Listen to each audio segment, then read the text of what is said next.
Greetings, my peeps, and welcome to the All Things Basketball Podcast with your boy GD. In this episode, we'll be talking All-Star ballot voting. The first round has happened, so we'll talk about that. We'll also talk about some teams on the rise, like the Clippers and the Oklahoma City Thunder. Some teams that are floundering a little bit, the Milwaukee Bucks and the Los Angeles Lakers. Also, we'll talk Naismith Hall of Fame nominees as well. So just sit back, relax, and enjoy the show.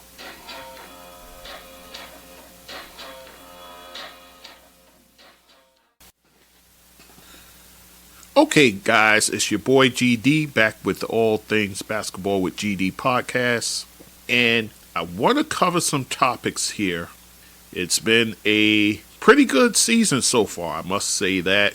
But I got to talk about some of the teams that are on the rise. One that everybody's in panic mode about. So I want to talk about that. But first, I want to talk about the All-Star voting. We have our first fan returns, guys. And I want to get into that. So let's get right into it. So we will talk about the Western Conference so far in terms of the voting. And I think they're going back to the East versus West concept. So if that's the case, which is good, it takes away the draft, with the top players. And it seems like every year it's LeBron versus somebody else. Last year was LeBron versus Giannis. And this year it would have been the same thing pretty much. But with the Western Conference, in the front court, so far you have LeBron James, no surprise to anyone, who's leading the pack there, followed by Kevin Durant, followed by Nikola Jokic, the Joker getting his props there. And then from there, it's kind of a drop-off. In fourth place, you have a Anthony Davis, followed by a Kawhi Leonard, followed by Paul George, Alperen Sengun, Victor Wembanyama, no surprise there, Chet Holmgren, and Karl Anthony Towns. So no real surprises in terms of the front court. That's pretty much how I saw it shaking out. Is there room for movement? Maybe. Anthony Davis can catch some steam, but I think your front court there of those three guys, I think that will probably be the way it shakes out. Kevin Durant is still popular. Some people want to say he's not. He is, especially among the fan base throughout the NBA. Nikola Jokic, former MVP, multiple-time MVP, Finals MVP. Now he's a world champion, so of course he's start getting his flowers now, and rightfully so. So I think that front court will stay status quo. In terms of the guards, I don't think it's really surprises here either. It's Luka Doncic for the Dallas Mavericks and Steph Curry for the Golden State Warriors. And they're ahead by a good margin amongst the two guys. Your next closest person, Shai Gilgeous-Alexander, who's been an absolute monster this year. He's third, followed by, in a distant fourth, James Harden, followed by Kyrie Irving, Anthony Edwards, Ja Morant. I'm surprised he's falls about seventh amongst the fan voting. De'Aaron Fox, Klay Thompson, he still gets votes, believe it or not. And then Austin Reeves is in 10th. Nothing of major surprise there either. I think when the dust settles, I think it'll be those two guys at the top, Doncic and Curry. I think SGA comes maybe close within breathing distance, but I think when all is said and done, it'll be Curry and Luka, your guards in that regard. So no real surprises other than maybe Ja Morant being seventh. He still has fan appeal regardless of what has transpired with him. He still has fan appeal, so I guess I shouldn't be surprised. But pretty much, I guess the only surprise about the front court, you didn't see the likes of a Domantas Sabonis within the top 10. So I guess that's a bit of a surprise in that regard. So I guess that's my bit of a surprise in the West.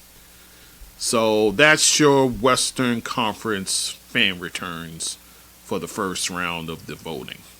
In the East, I think the East is pretty much as I would surmise.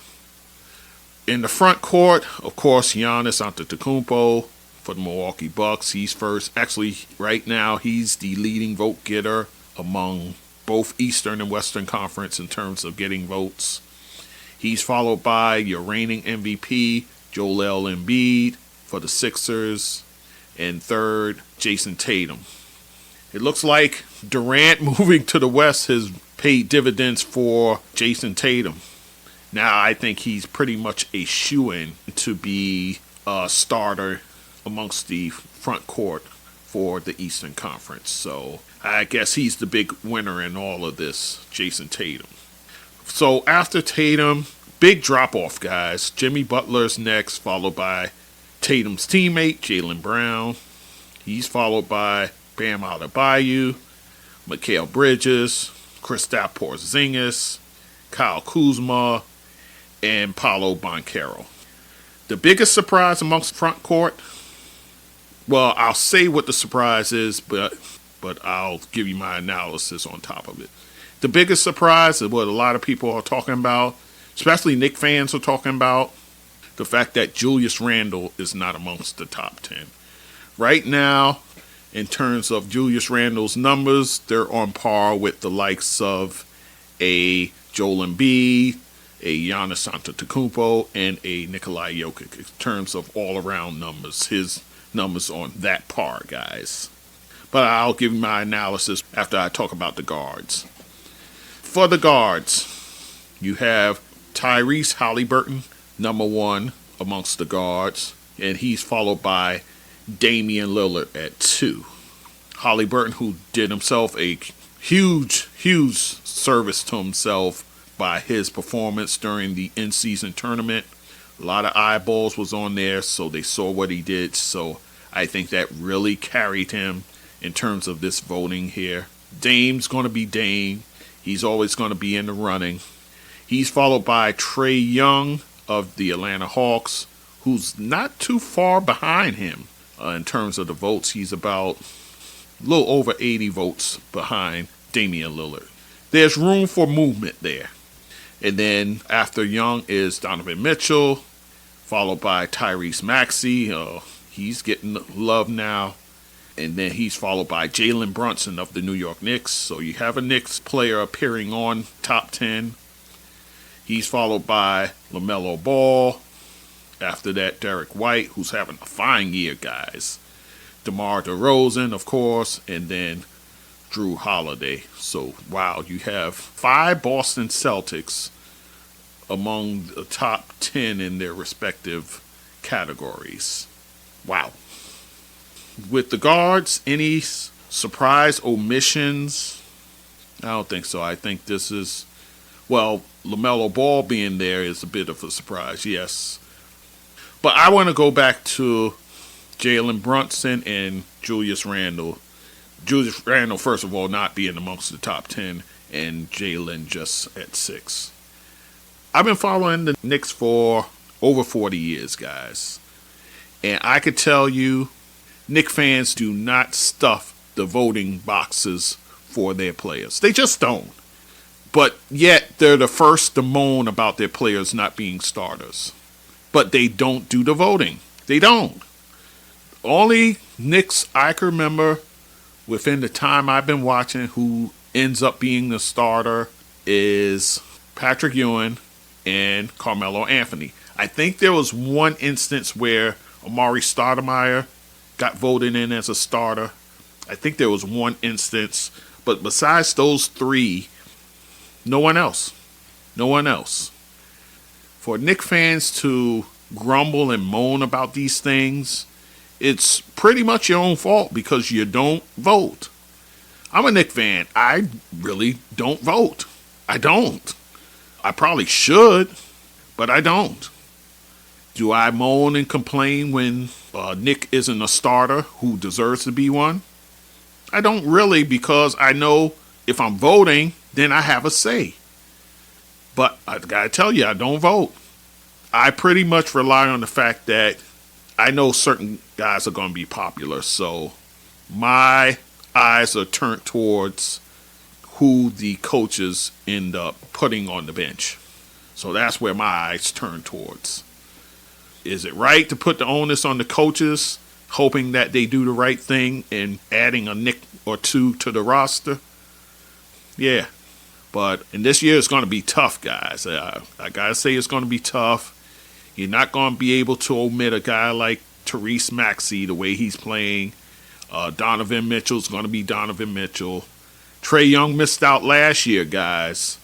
Does he miss out again this year? It's possible. Atlanta's kind of meandering a little bit. Derek White, I don't think, even though he's having a fine season, I think he misses the cut. Julius Randle, I think if he doesn't make it, there needs to be drug testing because he is playing superior basketball right now. Outside of that, in terms of the front court East, I don't know if Jimmy Butler makes it. He's just too much in and out of the lineup. I think Bam makes it before Butler does. Jalen, you can always make a case for Jalen Brown making an all-star team. Mikal Bridges, he's on the fence to me. Paolo Banchero, I think, has a real chance of making it, guys. I think he's had that kind of year for the Orlando Magic, who's been a surprise team. So I think he has a shot here. It'll be interesting how it shakes out, guys. So we'll see what happens in that regard. And I still say they should expand it to 15 players on the roster. That's my feeling on that. But so we'll see how the returns play out. We still got another series of returns before the final return, and then we could talk about that. So that's that on the All-Star voting. Now let's talk about some teams, guys. We got a couple of teams in the West on the rise. The LA Clippers. LA Clippers have been a hot team over there in the West. We know that James Harden came over to them about 6 games into the season. He's been a model citizen, guys. He really has. He has very good numbers for the role that he's playing over there. He's been pretty good. Pretty efficient too, guys. I have to say that for him. He has been. The fact that he has those 2 other guys, Paul George and Kawhi Leonard, kind of opens things up for him a bit. So that has been a help to him. But he's been a model citizen. I must say that. He's been healthy. Paul George and Kawhi, they haven't missed a great deal of time so far. They're balling right now. And hats off to Russell Westbrook, guys. He's a guy who saw James Harden coming in. He said, look, for the betterment of the team, let me go to the bench. I've been on the bench before over there with the Lakers. I could do that here for this team. He's done that with no complaints whatsoever. I give him his props big time. But the Clippers are playing well. They're playing well. I think if health permits, they're going to be a problem in the West. I think size will be an issue when everything is said and done. They have nobody to go against the likes of a Nikolai Jokic, Anthony Davis. I think that could catch up with them, but as of now, they look good. I must say that. And then you have the Oklahoma City Thunder, a team who I thought would be improved. I thought they'll be amongst the top 6.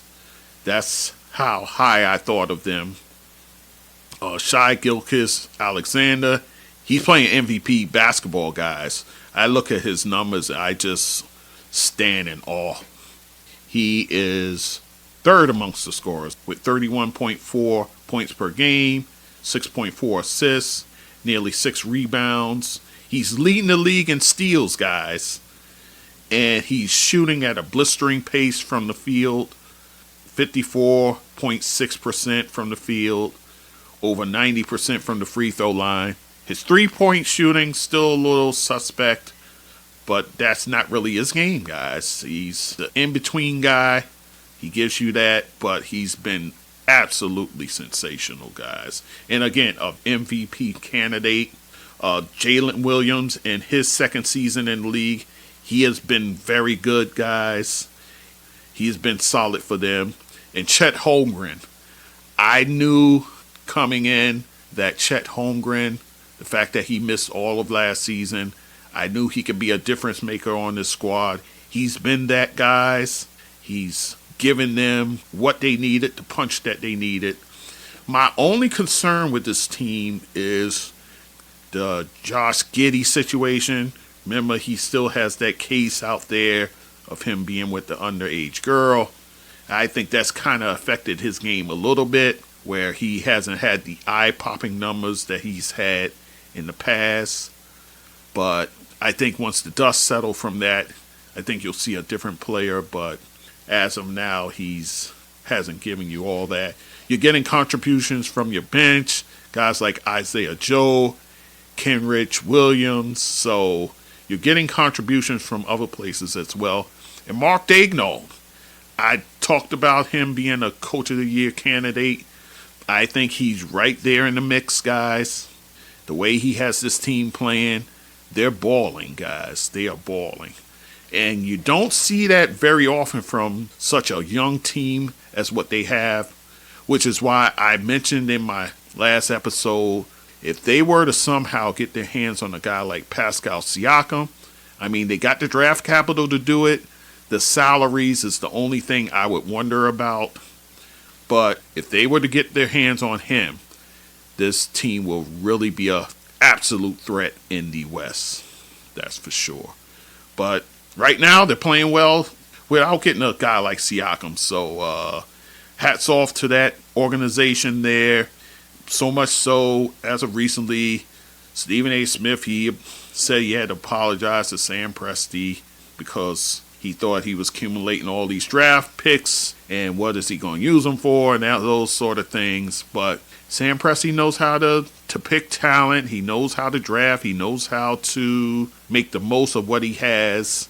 And that's why I say, and I've mentioned this before, when you are picking high in the draft, you have to hit on guys. Because if you don't, you're just spinning your wheels. I talked about Philadelphia 76ers in their losing streak. All that had to do with the fact that, they were picking these guys. They were hitting and missing on guys. And when you're picking that high, you have to hit. You have to hit because you don't know how long you're going to be in that situation. You got to get guys that, I know it's not an exact science drafting, but you have to be able to strike gold at least once or twice at least. And the Oklahoma City Thunder, they've done that. They've got some good draft picks here. So, and guys that are contributing. So we'll see what happens with them, but they are a team that's pretty much in the mix here. Then you have some struggling teams. Right now, the Milwaukee Bucks are among those. Well, I mean, they're not struggling per se. They're definitely struggling with the Indiana Pacers individually. Pacers have beaten them 3 times this season thus far. There doesn't seem any panic over there in Milwaukee. A lot of people want to say that Adrian Griffin's on the hot seat. How in the world can that be? He just walked in the door. But I think, the season is a marathon, not a sprint. So I think you got to give the man time to figure out this roster and, figure out his way because this is his first coaching stint. So I think it's just a matter of time before he figures things out. Right now they're talking about the defense. The defense isn't all that great. So they can be scored upon and those things. But I think once the dust settles, the Milwaukee Bucks will be fine. They'll be amongst the top 2 or 3 teams in that conference. So I think as long as you got that, you're okay for the moment. I'm not too worried about them. The Lakers, not so much. Well, a lot of people are down on the Lakers. Let me just say that. They won the in-season tournament. I know we talked about that. But their record coming out of that so far has been 3-9 and counting.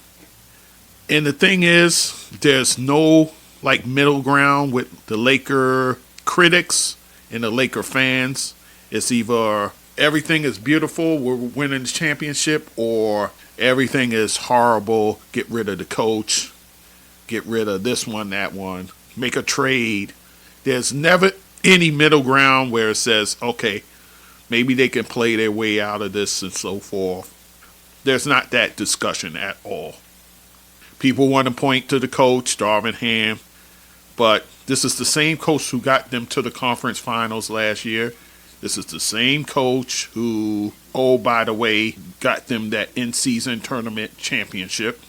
This is that same coach. So how from a month ago to now he becomes this coach that has to be ousted?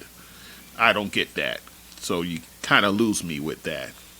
And then now we want to say you can't rely on LeBron given his advanced age.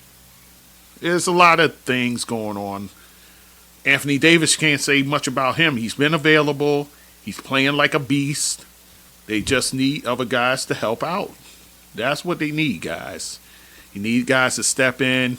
Now you got Austin Reeves coming off your bench. You're starting guys like Cam Reddish. I think they need to pull the plug on the Cam Reddish experiment. I think the Lakers will be fine in the long haul. They'll be fine. They'll be okay. They'll figure it out. But to the Laker fans, to the Laker critics, my whole thing is, why is it that when these sort of dry spells happen, you have to make a trade, you have to do this, you have to do that? Why is that always the case? Because we saw this play out last year where they made all the mid-season moves and so forth, and that propelled the team, that's for sure. I don't know. We'll see what happens with the Lakers. I'll just leave it at that. And then the last thing I'll talk about is the Naismith Hall of Fame nominees. You got a bunch of new-time nominees on there. 2008 Redeem Team. They're amongst the first-time nominees.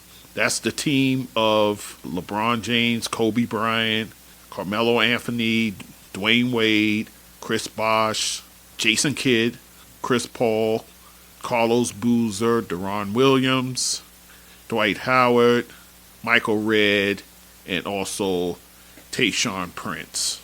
And remember that 4 of those guys were on the previous team, the 2004 team that ended up in the bronze game under the likes of Larry Brown, who was the coach at the time. They were younger players then, so didn't get much playing time. But on this Redeem team, they were vital parts for that team. So you have them. That team was coached by Mike Krzyzewski. And then, of course, you had on his bench Jim Boeheim, Nate McMillan, and Mike D'Antoni. So that team is being nominated. Also players like Chauncey Billups. He's among the nominees. First-timer Vince Carter, Tom Chambers, Michael Cooper, Terry Cummings. Mike Jaminski is his first time being nominated. Bill Laimbeer, this is his first time being nominated. I thought Laimbeer would have appeared by now, but Bill Laimbeer, he's a guy who I've told people, I think if he doesn't get in as a player, definitely as a coach from what he did in the WNBA. But Bill Laimbeer, he's a guy who I think if he doesn't get in as a player, guys, he could get in as a contributor or a coach. So bear that in mind. But he was a fine player as well. Marcus Johnson, Maurice Lucas, Sean Marion, Reggie Theus, Buck Williams, and Super John Williamson of the New York Nets from the ABA days. So you have those guys there. Coaches, you have guys like Rick Barnes, this is his first time on there. John Beilein, Jim Larranaga, Raleigh Massimino, Dick Motta, Lou Henson, Bo Ryan. So you have all these different coaches there. Amongst the women, Simone Augustus, this is her first time being nominated. Jennifer Azzi, I always thought she was already in, but I think she's in because she was with that 1996 ladies team that of course, sparked the pro leagues that followed after them. But Jennifer Acey, she's being nominated. Cheryl Ford, the daughter of Karl Malone, she was part of those Detroit Shock teams that dominated for a period in the WNBA. You have coaches as well, Letta Andrews, Marion Washington. You got contributors like Pete Babcock, Marty Blake, Doug Collins, from him being a coach and a commentator. Mike Fratello is his first time being nominated as a contributor. He coached, he commentates as well. Johnny Red Kerr, Gene Shue, Donnie Walsh, Jerry West as a contributor.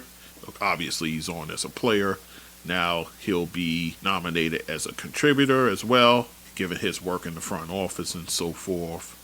Amongst the international nominees, David Blatt, who at one time coached the Cleveland Cavaliers, but he has vast history as a coach overseas.